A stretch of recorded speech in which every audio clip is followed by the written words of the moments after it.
Hey guys, welcome back to Seller Sessions. This is part 4 of the conversion optimization series. So in review today, what we're going to look at is the landing pages. We've done a lot of work in terms of getting feedback, which I went through on the show last week.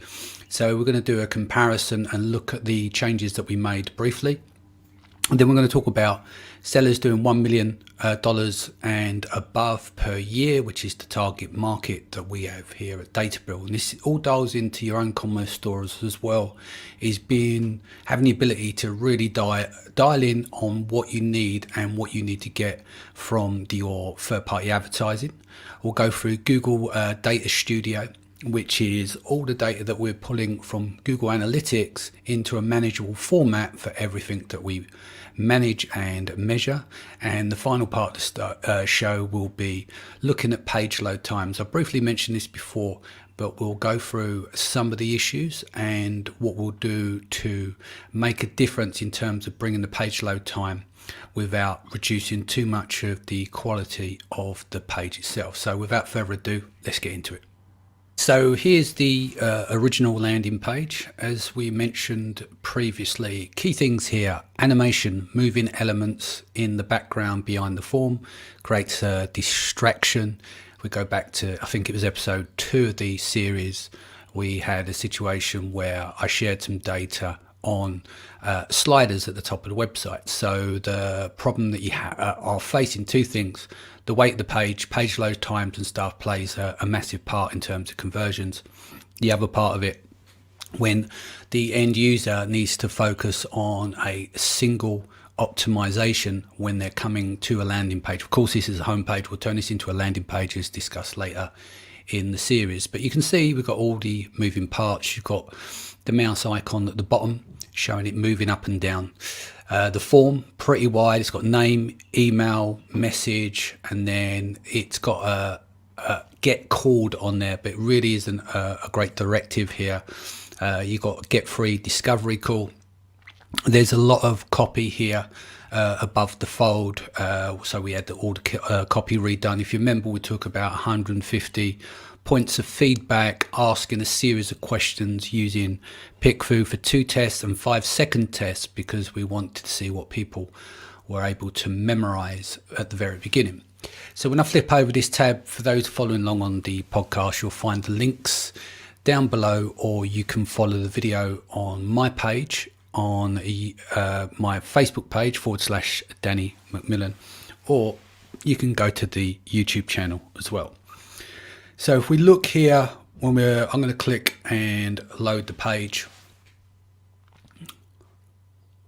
Okay, so it moves quite fast generally, but you still, as I said, you've got all the moving parts here. If we go to the landing page, there is a lot of difference now. It's now being much more refined. You may not look at it and you go, okay, well, their colors look the same, etc., etc. But when you see this in terms of the, we discussed with the feedback as well that people find it difficult to read the text. There's quite a lot to text to read. We explained that the form was broken, etc. So being that the form is the most important part of the conversion metrics of the page itself, you can see with the get called, get free discovery called. Now we've changed it, it's get free PPC audit. We've also added the privacy policy. We've just got a name, email and message field there as been described as headers. So one of the things that you'll find is that when you have it, so it's like validation inside of the field and the text disappears, sometimes on longer forms people forget where they are. So what we've done here is we're making the form as the central point here. You can see that there is no moving parts in the background. You can see with the light bulb, etc. So the focus as you land on the page is going to be, here is the title, and of course the form itself. You can see there's the form buttons a different color. Previously what we discussed was watch our video button was the same color as the conversion button, which is the same color as the title. Now we also discussed that the previous form was broken. So if I go in here and type in this form now and I hit the button, you can see, look, it's showing a signal to effectively go and type the name again, put in the email address correctly, but you can see where the form validation feedback from the form is you can barely read. It says one or more fields have an error. So this goes back down to it's going to have a massive impact on conversions. And bear in mind, this has got to be tested across different browsers and operating system using a software something like Browser Stack to make this a lot easier. So if we go and type in this form here, when we hit the button, you can see at the top here it says please fill in this form. So we try and fill in that form there. We've got the email field here. If we hit that again, it says please include an @ in this email address. BXB is missing an @ So although the description is not great, which we can then go back in and optimize for, this is getting a better indication to what the end user is expecting, especially when it comes down to mobile as well. The privacy policy. When we click on the privacy policy, that just pops up really rapidly as well. It doesn't navigate to the page to take you away from it. So if I'm about to fill in the form correctly, so we'll put the form in correctly. Let's just put email address. So just put a name in there, email address, get free PPC audit. Now, when we click on the button now, and we want to notify the end user what the next action is, as you can see, this pops up here. Thank you message will be in contact shortly. So it's very, very clear that it's been sent off, and it disappears after a few seconds. Now, one of the things that we're testing, which we're probably going to remove here, you can see that it's no hidden fees, no setup costs, no long-term contracts. We've utilized that for space, but it's still moving. So when we launch these pages, they're going to be the 3 bullet points that I discussed in the last episode. And when we click on watch the video, you can see that now comes up and it's not in front of the form. If we look at this one here and watch the form, I have to reload the page in order to get rid of it. Again, that creates another barrier to entry. So whilst it doesn't look like there's been massive changes, a lot of work has gone behind the scene, a lot of thought has been put into what we want to achieve. As we scroll down now, the copy's been redone, the color of the button has changed. This could actually be better. We'll work on that this week before the launch. So ultimately the background isn't taking as much power away from the text as once before. If we scroll down on this one, you see with the lines, with the moving parts here, and then the lines going across the screen, and you've got eye movements where people are zigzagging across the page. All of these kind of things will play a role. Yeah, so if we scroll down here, them lines have been taken out. So now the copy stands out a lot clearer. There's less going on, and it's talking about going back to refining stuff and bringing in some level of simplicity. Simplicity and design and getting an action is very, very tough to do, and this is why you have to go through these multitude of stages in order to get to the point you want to get to. So it's a constant level of refinement. So these are the 2 comparisons here in terms of the pages. As I said, it may not look on the surface a lot has changed, but this is where it comes back to my point where people will just turn around and say, yeah, let's just spin up a landing page. If you want to get good results, and there's no guarantees with conversion optimization, if you want good results, you have to put the work in, and a lot of landing pages that are built are not going into this level of depth in terms of what they want to achieve. The key thing in terms of success with 7 and 8 figure sellers is they know their data inside out. They're measuring the important stuff. They're measuring things properly. And that is pretty much one of the big standouts. Apart from stacking SKUs and having a good supply chain network and sourcing, your data is really, really important. And once you start working at 7 and 8 figure and higher, and there's quite often the margins will go down as you're hitting 8 figures. Okay, this is where this stuff is going to be very, very important within your business, whether that's data you're pulling from Seller Central or on your third-party website. All of this stuff matters. If you're willing to do this work, you will set yourself apart from the rest. Okay, so next area we're going to cover is going to be Google Data Studio, but I'm going to back up slightly because it comes back down to, again, understanding who your market are. So Marketplace Pulse, this is quite an old article. This is January 21st, 21st of January 2019. It says 24,000 small, medium-sized businesses eclipsed 1 million in sales in Amazon's marketplaces worldwide in 2018. The number grew by 20% from 20,000 in 2017. Millions of sellers from around the world are selling on Amazon, but less than 1% have been able to achieve 1 million in sales. So why is this important to us? We're probably one of the only agencies, I'm not sure if that's the exact answer, but I do believe we're one of the only agencies that only focus on 7 figures and above. So effectively, another good reason while dialing in is the focus is that we're only operating towards the 1% or less. Now that will grow that figure. But if you think about it, if you're running a business and most agencies will focus in a market of people doing 10K and above, somewhere they'll titrate up and down on who they take on. You know, you've got smaller consultants, one-man bands, etc. So what is really important for us, I mean, all of our clients come through either the podcast or when I'm out the road speaking at Amazon events or larger commerce events where I'm kind of seen as like the Amazon channel guy at the Excel Centre, NEC and stuff over here in the UK. So this is very important to us for the targeting because the amount of money that you can spend on stuff like Google Ads. So our directive has to be very, very clear. So we've run a series of ads and left them running for a period of time just to gather some of the data. Google Ads are not cheap to run. I think it's about 7 or 8 quid. We'll get into the data in a minute. But it just comes back to my point of understanding the market and what your expectancy is in terms of conversions. So if you're running Google Ads and your agency takes on anyone from 10 grand a month and above, your opportunities are larger from those ads because you don't have to be descriptive of what you necessarily do.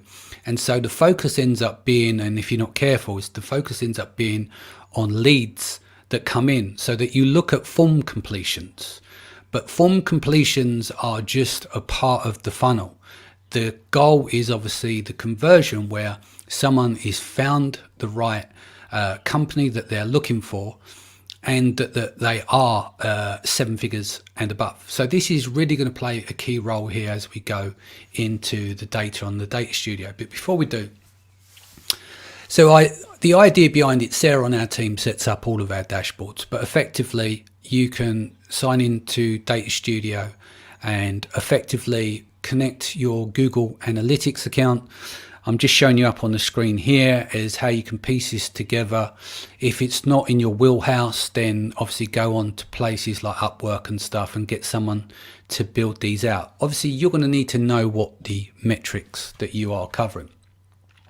So as we get into the data dashboards here, we've pulled data and segmented by the traffic, conversions, homepage videos that are watched, the length times, etc., the case studies page, and then there's a drill down for the case studies page. There's the contact us page, the tool page, landing pages, heat map, scroll depth, Facebook conversion, Google ad campaigns, top keywords of Google ads, and then we break out each section by benchmarking, so search, remarketing, organic, and then this goes across each territory. So what I'm showing you here is relatively low data. The idea, we set this back up, I think it was October, it's October last year. You can see here low amount of clicks, impressions are not massive. I think we started mid-October, which explained 1,380 in terms of the impressions. The cost per click here was $8.44, CTR is $3.55. We've done adjustments and stuff on the ads over that period of time, but the key thing here was really just to collect some data to see what's going on. Now, the UK market is a lot smaller than, say, the US, where with the US, you're going to dial in from certain hotspots for Amazon sellers in the US. And it's the same. Australia is quite a smallish market, and then you've got Germany. So what we've done here is we're pulling out stuff that we want to look at historically. You can see here, this is the historic of key metrics that are taken on a month-by-month basis. And then when you scroll down here, these are the benchmark stats, which they're the search averages over that period of time. So clicks 44, 2,337 impressions, click-through rate is 1.92, the average cost per click is £7.02. Bounce rate is low. I need to double check that, because normally a bounce rate of about 40-50% isn't too shabby. You got the sessions, you got the page and sessions, the average session duration, which is quite low. On organic level, that's about 5-6 minutes. Conversion rate, the contact form, we know that's going to be low because of all the testing that we've done on the form, and then the average conversions for those. So it comes back to my point when I mentioned the article, right? So if you're running ads and you've got an agency that covers the full spectrum from entry-level sellers, intermediate to larger sellers, then when you're running your ads, if you only target a segment of the market, that is going to have impact. This is why running search campaigns, running remarketing, getting your organic game and your direct traffic, you have directives for all of those elements. So the key part of here for us is that we've got the search averages, and then we've got the target benchmarks. Again, quite low. So being that it's UK and a search volume plus of which the amount that we're spending about £500 a month. So there's a cap there in terms of budget. But when we compare this to, say, going into, I won't go into this today, but you've got the US, the German market, and also the Australian market, it's when you collate and put all of these together to dial in on your targeting. So this takes a bit of time to set up. You've got to know what you want to target. As I said, this was just some test campaigns, but when you start getting into spending, £500 a month is a drop in the ocean for ad spend, of course. But then once you start adding on top of that, you could spend anywhere between 5 and 10 grand a month across all the different marketplaces. Once you start adding in your remarketing, I'll go into the Facebook campaigns that we'll do as well. We want to do evergreen content with 15 videos, testimonials, flat images, etc., carousels. So that will go into another show in terms of a planning meeting, but this is just giving you a quick overview of the power of the Data Studio dashboards. And again, you don't need to be a rocket scientist to set this up. You can put this out to a third party to build out these dashboards. But equally, what's going to be really important is you've got to know what your metrics are and what you are looking to measure in order to make improvements over time. Okay, another free tool for split testing is Google Optimize. This is the free tool that you can access or associate with your Google Analytics account. Once this has been set up, you'll be required to install a Chrome extension. It's pretty straightforward. So let's just go straight into it to create our first one.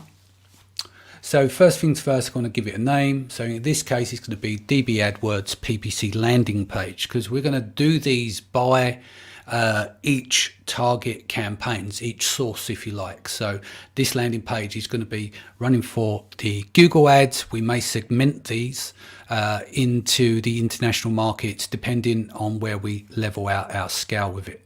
Okay, and then there'll be different ones for our Facebook ads as well. Again, bringing back the idea of the Google Data Studio and break them out into separate paths for measurement. So the next thing you need to do is to associate your URL. In our case, it's going to be databrill.com. So first thing I want to do here, because it's all going to be a landing page, right? We would click here to edit on the page editor, and then you can hit in there and put in the landing page / etc. So I'm going to just bring that landing page in here. I'm going to hit done there. And then we've got the opportunity here to preview it. So we've got web page, tablet, mobile, debug, share, preview, and everything else. Okay, so just pull up the web page just quickly to make sure that we are good to go. Yeah, so that's all in play here, so that's absolutely fine. So just going to take that back.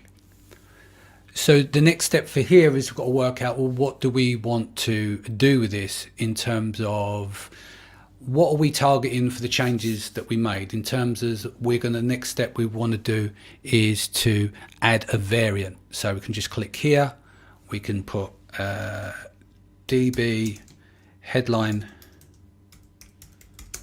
change. So that's done. You can see the weightage is moved from 100% to 50-50. You can go in and edit this now.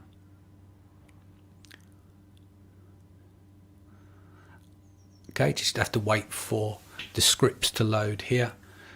You can edit all the different elements as you roll over the page. So effectively what we're looking here is that we're going to make changes to the headline title. So you can right click on that, you can remove it, you can edit text, edit HTML, insert HTML, run a JavaScript. Okay, so go in, you can edit the text, quite easy. Just for this example, I'm just going to remove the word Amazon, but you can see scalable PPC management. Of course, you're going to think about the different headlines that you want to do. Hit done, and then you're going to hit save the changes. It's going to talk about a mismatch there, so you would update the URLs, and then you're going to hit done again.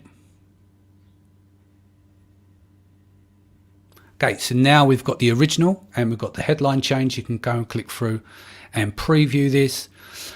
You've got different ruling systems here. You can also target all visitors of the page, which here you can customize. So what's good about this is that because we are at the moment, it's showing up here as choose the rule type, but you've got a series of options here.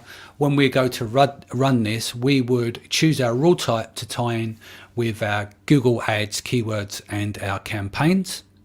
Then you've got a description here. So in the description, you're just going to write basically what it is. It's going to be a split test for headline, and you can be more descriptive. You can explain what your hypothesis is, etc., etc. But for this benefit, I'll just put that there. And then you're going to come down to your primary objects, and this is another part where the data studio comes into play, because for us, what we want to do is we want to focus on the form completion and this part of our funnel.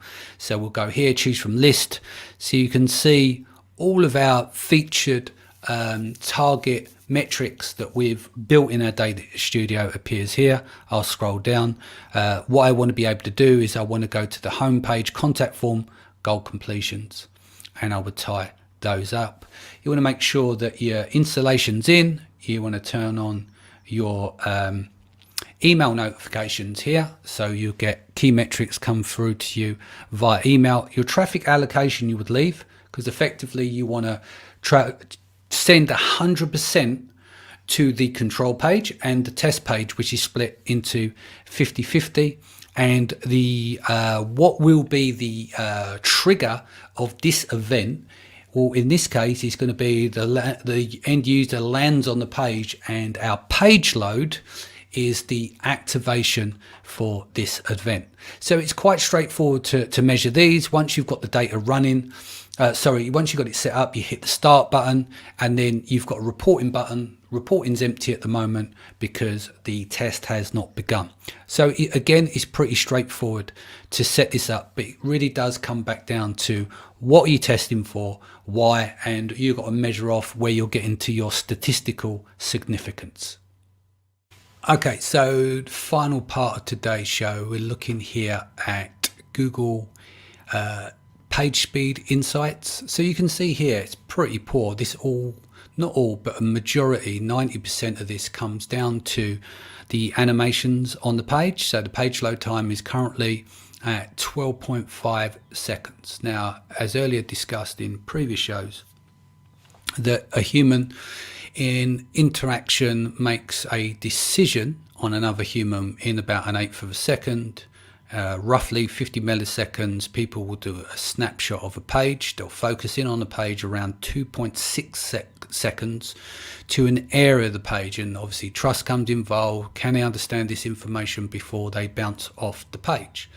So with all of that stuff in mind, with 12.5 seconds, this is going to have a massive implications in terms of the conversion rates. So you don't need to be a rocket scientist here, but if you look here, the overview in terms of the lab data, first contentful paint, time to interactiveness, speed index, total blocking time, these are all highlighted in red, and it gets worse on the mobile because the mobile is measured at 4%. So I've tasked the engineering team, as we go further into the optimization before launch, I want to target getting that down to 1 second or below, which a massive part of that, as I said, apart from optimizing some scripts, images and stuff like that, to make sure they don't break up on a larger screen, we've still got to do a lot of work behind the scenes to get a rapid page load time.